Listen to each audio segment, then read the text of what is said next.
students online. I am here to record my Thursday night video. I didn't record one on Monday this week because really there weren't many questions and I was hoping I would get more. Tonight I only have 2 questions in my inbox, so I hope you guys are doing okay and that you're working on your assignments um, a little bit at a time every day so you can send me questions in advance. So I'm going to go ahead and answer these 2 questions and then we'll be done. So the first one, I have the student's comment in blue. It says, I'm not sure what I'm doing wrong. I added, and then you have the calculation here. And so the question is, it says, randomly select one student. What is the probability that the student is male or got a B in the course? All right, now, all the male students are here. So we'll go ahead and highlight those. And all the B students are in this column. And where is the overlap? The overlap is in that middle section where the male students and the B students overlap.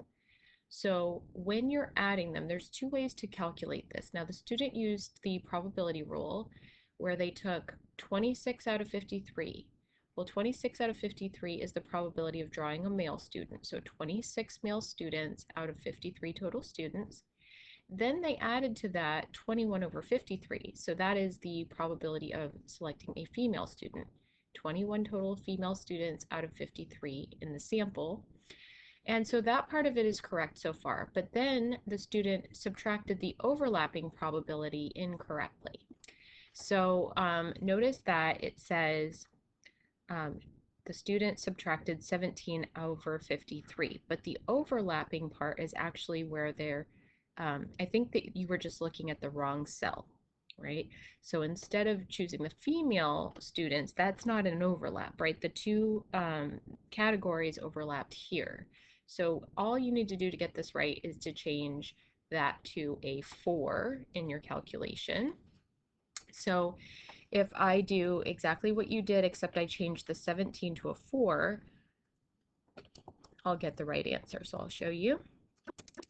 So I'm doing 26 divided by 53 plus 21 divided by 53 and minus 4 divided by 53. Okay, so here's my answer. Now, another way of getting that same answer is to just add all the numerators, 26 male students plus 21 female students minus 4 students that were both male and got a B in the course, and then divide that total by 53. So then you just have your one common denominator there. So I got the same answer there, right? And when they're laid out in a table like this, it's convenient that you could also use the sum feature and just select the cells that you want to get your numerator and then divide by the total. Okay, so 3 different ways of approaching to get the same calculation. So that should be the answer. And just notice that when I added 26 plus 21 minus 4, of course, I got a different answer. So the answer is, as a fraction, the answer is actually 42 divided by 53, which would equal that decimal, right? So again, 42 divided by 53. Oh, that didn't come out right. Eating my words here. Let me make sure I did that right. So I did 26 plus 21 minus 4. So it's 43. Okay, so 43 out of 53. All right, and that should give me the same answer again as a decimal, 43 divided by 53. Okay, so that's how you do that question, and I'm just going to insert it to make sure it works.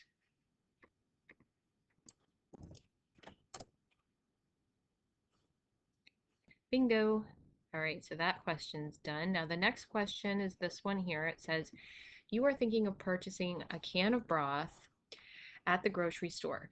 You observed that the broth comes in 4 brands, 6 flavors, and also in regular or reduced sodium varieties. How many different ways can you select a can of broth? Okay, so the student asked the question, in blue here. Isn't this question missing the amount of regular or reduced amount of both broth varieties? So should they be telling us how many of the broths are regular and how many are reduced sodium? Well, no, because actually it works like this. You have categories. I'm getting a bunch of notifications here. I forgot to close my email. All right, so here's how it goes. You have different categories, right? And number of, I guess, varieties in that category. So we have the category of brand, and we have 4 of those, right? Then you have the category of flavor, and we had 6 flavors. Then you have the category of sodium, either reduced or regular sodium levels. So that's 2. So that's what you want to do for this question. So how many different ways can you select a can of broth? All right, so we can use the fundamental counting rule because you're going to have the 3 different categories that you could combine in different ways. So you're going to multiply these together, and that should give you the number of ways. So we have a total of the product. You can either multiply them one by one, so 4 times 6 is 24, times 2 would be 48, or you can just use the product rule, product formula in Excel, or you can actually click on your cells one by one and just put an asterisk between each one for a multiplier. Okay, so either way, you'll get 48, right? So there are 48 different ways that you can select a broth. And to illustrate this, you would do this with maybe a tree diagram. So you would say, I have brand 1. I might start with the smaller number. It might make it a little easier. So I'm going to start with sodium. Why isn't it writing? Sodium, right? So I have S1 and S2, or you could say regular, or I don't know. Do you even need to see a diagram? Let's see. Sodium level. Let's do sodium level 1 and sodium level 2, right? Now, if you choose sodium level 1, then you're going to have to choose between 4 different flavors: flavor 1, flavor 2, flavor 3, flavor 4. And the same thing's going to happen over here, right? Flavor 1, flavor 2, flavor 3, flavor 4.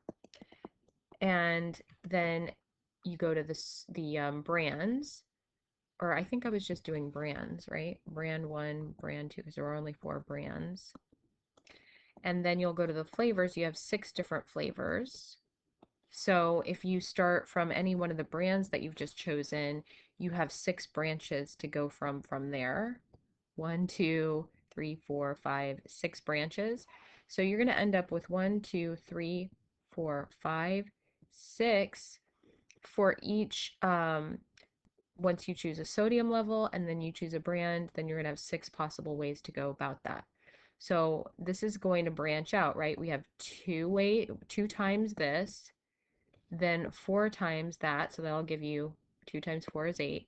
And then for each one of those buds in the second level, you're going to have another 6 buds come out of that. So then times 6. So then you end up with the 2 times 4 times 6. 2 times 4 is 8. 8 times 6 is 48.